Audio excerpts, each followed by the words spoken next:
నమస్తే. మీ ఎర్రంరెడ్డి తిరుపతి రెడ్డి. మొన్న జగిత్యాలలో పెద్దాయన కేసీఆర్ గారి సభ జరిగిన తర్వాత, అదేవిధంగా నిన్న ఈ రైతులను ఏ విధంగా వంచించిర్రు అని చెప్పడానికి కేటీఆర్ గారు వరంగల్ వచ్చి చేసినటువంటి రైతు సదస్సు లోపల మాట్లాడిన తర్వాత రైతుల నుంచి వచ్చినటువంటి విశేష స్పందన చూసి కాంగ్రెస్ ప్రభుత్వం బెంబేలెత్తిపోతా ఉంది. ఇక దీనికి ఏం చేసిర్రంటే, ఈ యొక్క ప్రజల్లో వస్తున్న స్పందనను ఏ విధంగా మనం నిరోధించాలి అంటే, ఇక లేనిపోని మాటలంతా కొంతమంది ఉత్తుత్త బ్యాచ్ అంతా, ఈ యొక్క పరికిమాల బ్యాచ్ అంతా కూడా కాంగ్రెస్ పార్టీ నుంచి బయటకు వచ్చేసి సొల్లువాగుడు వాగుతున్నారు. కేటీఆర్ గారి గురించి, వారి పుట్టుక గురించి అద్దంకి దయాకర్ ఏమైనా నీకు సిగ్గుందా? ఒక ఎడ్యుకేటెడ్ పర్సన్ అని నీ మీద కొంచెం మంచి ఇంప్రెషన్ ఉండే నీలాంటి వ్యక్తి ఈ మధ్య చాలా చీప్‌గా మాట్లాడుతున్నావు. వంట వస్తున్నావు, ప్రెస్ మీట్ పెడుతున్నావు, కేటీఆర్ గారి మీద అవాకులు చవాకులు మాట్లాడుతున్నావు. నువ్వు ఎడ్యుకేటెడ్ పర్సన్, అంతో ఇంతో కాంగ్రెస్ ప్రాబల్యం ఉన్నటువంటి నల్గొండ జిల్లా నుంచి తుంగతుర్తి నుంచి 2 సార్లు ప్రజల చేత తిరస్కరించబడ్డావు.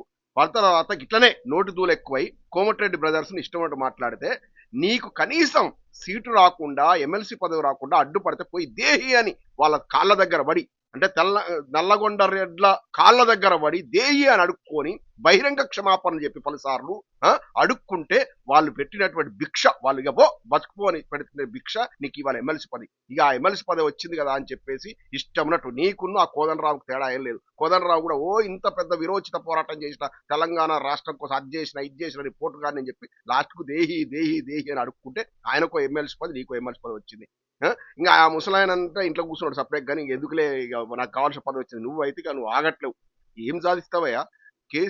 కేటీఆర్ గారి పుట్టుక గురించి మాట్లాడేంత స్థాయి అనేది కేటీఆర్ గారు కారణ జన్ముడు. ఎందుకంటే తెలంగాణ కోసం పోరాడినటువంటి ఒక యోధుడు కేసీఆర్ గారు. అదేవిధంగా ఆ శోభమ్మ పుణ్య దంపతులకు పుట్టినటువంటి సంతానం కేటీఆర్ గారు. తనను తను ప్రూవ్ చేసుకున్నాడు. ఇప్పటివరకు ఓటమి చెందకుండా ప్రజల లోపల తను తెలంగాణ రాష్ట్రం లోపల ఐటీ రెవెన్యూ 60,000 కోట్ల నుంచి 9 ఏళ్ల లోపల కేటీఆర్ గారు తిరగని కంపెనీ లేదు. ఎన్ని కార్పొరేట్ సంస్థలు పట్టుకొచ్చిండు. హైదరాబాద్ రెవెన్యూని ఇలా 3.5 లక్షల కోట్లకు తీసుకెళ్లినటువంటి ఘనత కేటీఆర్ గారిది. న్యూయార్క్ నగరాన్ని తలదన్నెల హైదరాబాద్ నగరాన్ని తీర్చిదిద్దిన కేటీఆర్ గారిని ఒక జంజీ బ్యాచ్ అడుగు, ఆ ఐటీ ప్రొఫెషనల్స్ పోయి అడుగు. నీలాగా ప్రెస్ మీట్లు పెట్టి సొల్లు కూతలు కుయ్యడు. పని చేసి చూపించండు. హైదరాబాద్ గిట్టు ఉండాలి చూపించండి. ఇలా ఎందుకు యువతలో అంత క్రేజ్ ఉంది కేటీఆర్ గారికి? కేటీఆర్ గారి గురించి మాట్లాడతావా? నీకు అంత చిత్తశుంటే నువ్వు రియల్ గా రీసెర్చ్ స్కాలర్ అయితే పోయి, మీ ముద్దబాపు రాహుల్ ఉన్నాడు కదా, సగం ఇటాలియన్ బ్లడ్ సగం ఇండియన్ బ్లడ్, పోయి ఇటాలీలో ఆయన అమ్మమ్మ ఎవరు, ఆయన తాత ఎవరు, వాళ్ళ మీద రీసెర్చ్ చేసి ఒక పుస్తకం రాయిపో. అసలు ఆ కల్తీ సరుకు అది అక్కడ పోయి చేయిపో. కేటీఆర్ గారు నికార్సిన తెలంగాణ బిడ్డ గురించి మాట్లాడాల్సిన అవసరం లేదు. సిగ్గు శరం ఉండాలి. ప్రజా సమస్యల మీద మాట్లాడకుండా పుట్టుకల గురించి వాటి గురించి ఎందుకు మాట్లాడతావులే? పొద్దున్న లేస్తే ఇదే కదా మీ కాంగ్రెస్ వాళ్ళకి సొల్లు.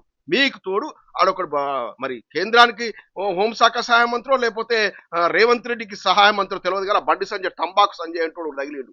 ఇవాళ సాక్షాత్తు కేంద్ర హోంశాఖ సహాయ మంత్రి అతను, రాష్ట్ర హోంశాఖ ముఖ్యమంత్రి హోంశాఖ మంత్రిగా ఉన్నట్టు రేవంత్ రెడ్డి గారు వీరి సారథ్యంలో శాంతి భద్రత ఎత్తున్నాయో ఇవాళ కరీంనగర్ తెలుస్తా ఉంది. ఇలా పట్ట పగలు బీజేపీ గుండాలు, బండి సంజయ్ అనుచరులు వచ్చేసి గంగుల కమలాకర్ గారి ఎమ్మెల్యే క్యాంప్ మీద దాడి చేసి ఫర్నిచర్ ధ్వంసం చేయడం, పాడి కౌశిక్ రెడ్డి గారి వాహనాన్ని ధ్వంసం చేయడం చూసాం. అది చూసి జనాలు ముక్కులేసుకుంటున్నారు. అసలు రాష్ట్రంలో ఏమన్నా ప్రజాపాలన జరుగుతుందా, ఆటవిక పాలన జరుగుతుందా అని.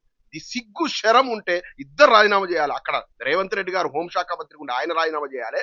అక్కడ బండి సంజయ్ అంటూ రాజీనామా చేయాలి. బండి సంజయ్ ఏం మాట్లాడుతున్నావు కేటీఆర్ గారి గురించి? నువ్వు అంటే డ్రగ్స్ అంటావు. నీ మీద ఒక వినికిడి ఉంది. తెలంగాణలో ప్రజలు ప్రతి ఒక్కరు మాట్లాడుకుంటారు. ఈ బండి సంజయ్ అంటాడు ఊగుతూ తాగినట్టు సొల్లు కూతలు కూస్తా ఉంటాడు. ఏంది ఈయన యొక్క ఆ పాన్ లోపల మధ్యలో డ్రగ్స్ పెట్టుకొని తింటున్నాడా? అందుకే జుట్టంతా ఊడిపోయి బొడగుండి అయిపోయింది. సొల్లు మాట్లాడుతున్నాడు. పట్టుమని నీకు నేను చెప్తున్నా, 3వ ఎక్కం 4వ ఎక్కం చదవగలుగుతావా? ఒక్కనాడన పార్లమెంట్ లో సరిగ్గా ఒక్కసారి నీకు అవకాశం ఇస్తే ఇట్లా లేచి ఇట్లా కూసున్నావు. నువ్వు ఒక నాయకుడివి.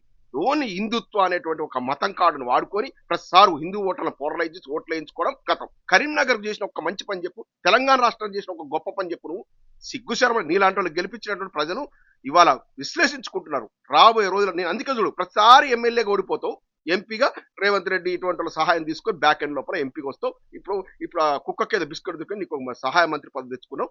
నీ స్థాయి గల్లీ లీడర్ కంటే నీచ స్థాయికి. నువ్వు కార్పొరేటర్ కు ఎక్కువ, ఎమ్మెల్యే పదవికి తక్కువ. అటువంటి వాడు నిన్ను సహాయ మంత్రి చేసిన బీజేపీ వాళ్ళకు చేతులెత్తి మొక్కాలి. ఇటువంటి వాళ్ళని, ఇటువంటి హౌలాగాలను తీసుకొచ్చేస్తే ఇవాళ ఎట్లా ఉంటుంది? పట్ట పగలు పిఎంజే జ్యువెలర్స్ దోపిడీ కరీంనగర్ లో, పట్ట పగలు ఎమ్మెల్యే క్యాంప్ కార్ల మీద దాడి, బీజేపీ గుండాల దాడి. సిపి కమిషనర్ ఆఫ్ పోలీసు మహిళ ఆఫీసర్ పోయి నిలబడితే హైదరాబాద్లో ఈ యొక్క రోడ్ సైడ్ ఉన్న రోమియోలు వచ్చేసి ఆమె మీకు వేధింపులు ఇట్లా ఉంది. అంటే ఆమె కళ్ళ కట్టడి చూపించింది తెలంగాణలో ఉన్నటువంటి శాంతి భద్రత పరిస్థితిని, మహిళల పట్ల మహిళలకు ఉన్న రక్షణ అనేది ఆమె చూపించింది. మీడియాలో మొత్తం వచ్చింది. ఇలా తెలంగాణ రాష్ట్రం అన్ని రకాలుగా సర్వనాశనం అయిపోయింది. రైతును ఆగం చేసిర్రు, సామాన్యుని ఆగం చేసిర్రు, విద్యార్థిని ఆగం చేసిర్రు, విద్యా సంస్థలను ఆగం చేసిర్రు. అసలు శాంతి భద్రతలు లేవు. ఆర్థిక రంగం కుదేలైపోయింది. రియల్ ఎస్టేట్ కుదేలైపోయింది. తెలంగాణ అనేది 9 ఏళ్లలో పురోగమించిన తెలంగాణ ఇవాళ సర్వనాశనమైంది. ఇవాళ కేటీఆర్ గారు వచ్చి మాట్లాడితే వరంగల్ లోపల కేసులు పెడతారా? దేనికి పరికరాన్ని ఒక స్క్రాప్ ఆ కేసులు పెట్టిన వాళ్ళు కూడా వాళ్ళకి అసలు ప్రజామోదం ఉంది. ఏదో గాల్లో గెలిచిన వాళ్ళు పోయి ఇలా కేటీఆర్ గారి మీద కేటీఆర్ గారు ఏమడిగిండే? సరిగ్గా 2022 లోపల మే 6 రోజున రైతు సభను పెట్టేసి ముద్దబాపు వాడు రాహుల్ గాంధీ వచ్చేసి రేవంత్ రెడ్డి గారు ఇద్దరు కలిసి ఏం ప్రామిస్ చేసిరు? 15,000 రూపాయలు ఇస్తాం ఎకరాకు రైతు భరోసా, అదే విధంగా రుణమాఫీ చేస్తాం సంపూర్ణంగా, కౌలు రైతులకు ఇస్తాం, 3 పంటలకు ఇస్తాం రైతు బంధును, రైతు భరోసాను, ఇవన్నీ చెప్పేసి రైతులు ముంచాలే. ఇప్పటికి 3 సార్లు రైతు భరోసాలు ఎగ్గొట్టిర్రు. అది 15,000 ఇస్తారన్నది 12,000కి తగ్గించిర్రు. రుణమాఫీ అంతంత మాత్రమే, 3 పంటలకు ఇయ్యలేదండి. ఏం కేసీఆర్ 3వ పంటకి ఇయ్యలేదని అడిగినావు కదా రేవంత్ రెడ్డి గారు, మరి 3వ పంటకి ఎందుకు ఇయ్యట్లేవు?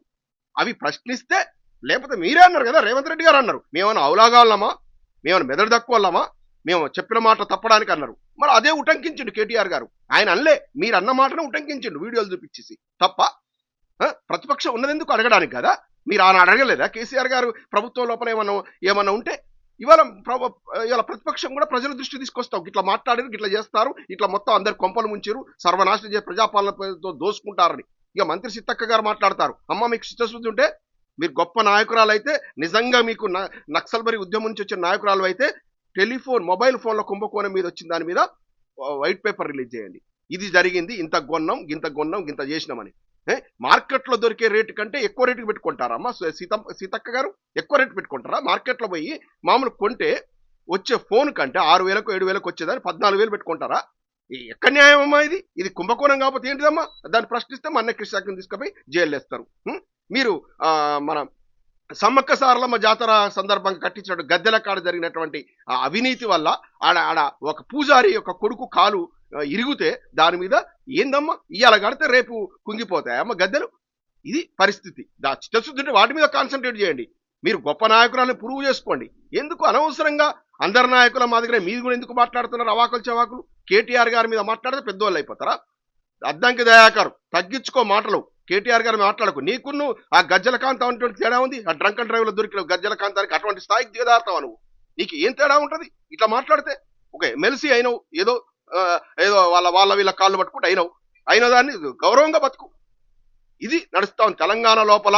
బీజేపీ ఇవన్నీ కాంగ్రెస్ రెండు కూడా రేవంత్ రెడ్డి గారి బండి సంజయ్ లాంటి వాళ్ళు కుమ్మక్కై చేస్తున్న రాజకీయం వల్ల బీఆర్ఎస్ ఇబ్బంది పెట్టాలని చూస్తున్నారు. కానీ బీఆర్ఎస్ పోరాటం ఆపదు.